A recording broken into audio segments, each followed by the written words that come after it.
Spoilers ahead. Watch out, and take care. The movie begins in LA. Emily is a young artist who dreams of visiting South America someday, but the girl is down on her luck. Due to a prior criminal record, she is unable to get a good enough job to balance her college debt and her life. Emily is giving a job interview when her interviewer asks her to tell him about her criminal record. She lies, saying that she got a DUI, but the guy catches her lying, saying that he actually had done a background check on her. He says that they should begin again, and this time, to be honest with each other. He asks her about the assault that she was convicted of. At first, Emily tries to play along, but soon gets pissed off. She confronts the guy for tricking her, to which he replies, he has to sometimes do this because people are not honest in the first place, and that this is an important job. But Emily feels violated and humiliated, and storms out of there. She works for a catering company as a private contractor, which hardly pays her well enough to make ends meet. One day, she helps out her coworker by covering his shift, so that he can take his son to a game. He in return, links her up with the contact of a dummy shopper service. A dummy shopper is someone who buys property on behalf of another person, to conceal the buyer's identity. Emily is enticed by the idea, as her coworker tells her that through this job, she will be able to make $200 an hour. That night she texts the number Javier gave her, and they give her an address and a time. After that, she goes to hang out at a bar with an old college friend. Emily tells her how she might have to move in with her stepdad to save some money, and Liz tells her she can't. To help out Emily, Liz says that she will talk to her boss, and vouch for her. After that, they drink and get high. When Emily gets there, we find out that this particular dummy shopper service is actually a credit card fraud ring. One of the leaders is Khalil, who works on creating false identity documents for their agents. The other man is named Yosef. Yosef debriefs the participants, telling them that all that will be required of them is to make a purchase, using one of the stolen credit cards. For this, they will each be paid $200. He is aware that this requires committing a crime, and says that if anyone is uncomfortable, they can leave. After listening to Yosef, Emily decides that the idea is too risky, and gets up to leave. But Yosef convinces her to give it a go. Emily's first job is to purchase a plasma TV with a stolen card and a fake ID. She reluctantly agrees. To her amazement, the job goes smoothly, and this prompts her to apply for a second one. This time the stakes are high, as she has to buy a car with a no-limit credit card, but Yosef tells her that she will receive $2,000 for it. The next day, Emily goes to work with Javier, and there is a small mishap where the food they're delivering spills. As she's cleaning up, she gets a call from Liz, who tells her that her company isn't looking to hire anyone at the moment, so the job thing won't be able to go through. Emily asks her if she really talked to her boss or not, and Liz is offended. Emily hangs up, and later is seen cleaning up in the bathroom, when she takes out the phone Yosef gave her, but does not text him. She dumps the phone in the bin, and walks out. But then something makes her reconsider and look back. Just then she hears a message ping, and digs the phone out of the bin to see that there is a message from Yosef, asking her if she's in or out. Emily tells Javier to handle the rest of the shift, giving him her delivery money, and makes her way to the job. Once there, Yosef hands her the card and some other documents. He tells her she will have 8 minutes to leave the building with the purchased car after the card is rung up, because otherwise she will be caught. Emily is still hesitant about the entire thing, and asks him how she knows that this is safe. Yosef tells her that she doesn't, and if she wants out, no one is stopping her. She ends up going through it, and walking inside the building. There she meets the guy and purchases the car, her eyes on the clock as he swipes the card, and carefully checks her ID and documentation. As she's about to leave, he hands her a form to fill out, which takes up a few more minutes. Emily is shown the car, but just as she's about to drive it away, the guy tells her to stop and come inside for a minute, due to a detail they missed. When Emily shows resistance, the man attacks her, and Emily barely makes it out further unharmed. She is visibly shaken and yells at Yosef, who asks her what happened when he sees her bloody face. She takes her money, and walks away, but breaks down. Yosef follows her and offers her a ride home. And once there, offers to pack ice for her wounds. They get to talking, and Yosef discovers her sketches. He shares his own dreams of buying some rental property, from the money he will make through the fraud money. Emily asks her how much a person can make, if they do what he does, and at her request, agrees to show her how it all works. The next day at work, Emily's boss asks her about her ditching work the previous day. She apologizes for it, saying that it was an emergency, but he cuts back her work, prompting an argument.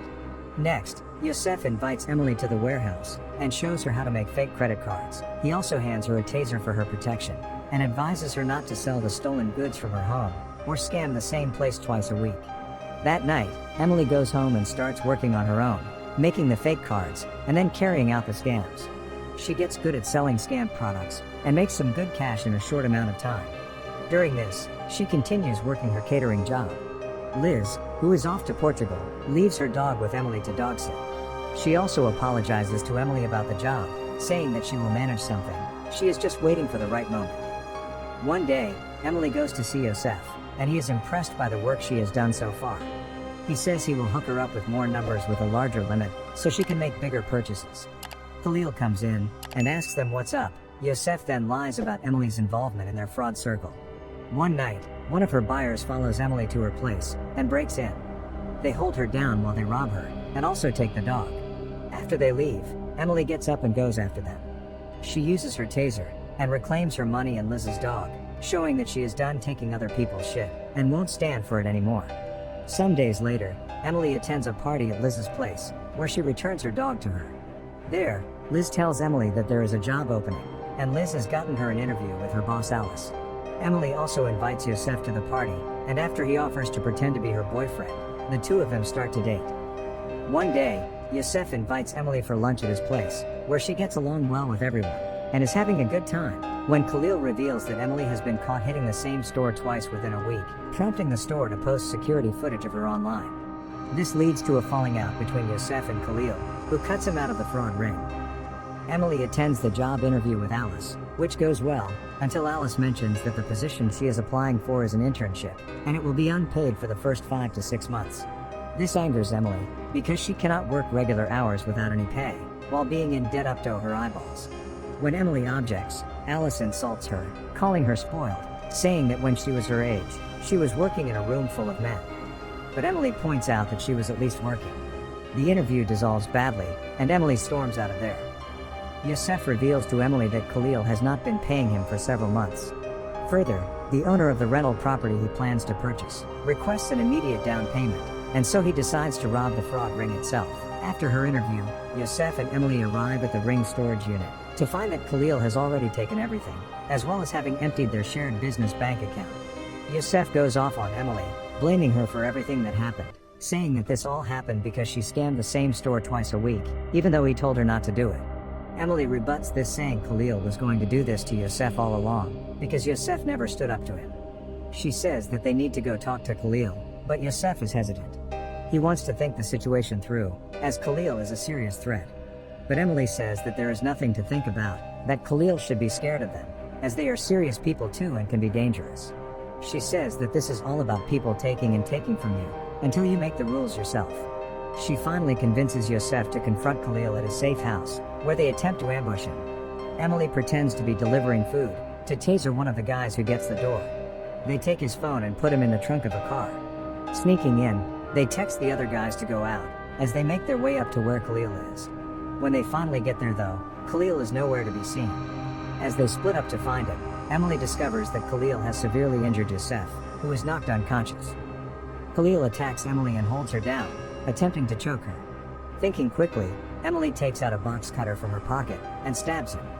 He falls to the floor, and Emily threatens him to confess where the money is. At first, he keeps saying that there is no money in the house, but Emily counts to 3, saying that she will slit his throat on 3, and Khalil finally fesses up that there is cash in the fridge. Getting that, Emily helps Yosef walk to the car. Once there, she asks him for his keys, but they have been lost somewhere in the events of the night. Yosef is in a bad condition, and finally faints, as police sirens sound in the night. Crying, Emily makes the decision to take the money and leave Yosef there in the car. She walks away and gets to a bus stop, where she cleans herself up, and decides to keep going. Next, the police break into Emily's apartment in the city, but they find it to be abandoned. Emily has traveled to South America by herself, and is seen enjoying the sights. She sketches and takes a swim in the ocean. Eventually, she settles down there, recruiting a couple of people to be dummy shoppers. She gives them a briefing, similar to the one Yosef had given at the beginning, telling them that the choice is theirs to make, whether they wish to do something illegal or not. The end. Thank you for watching.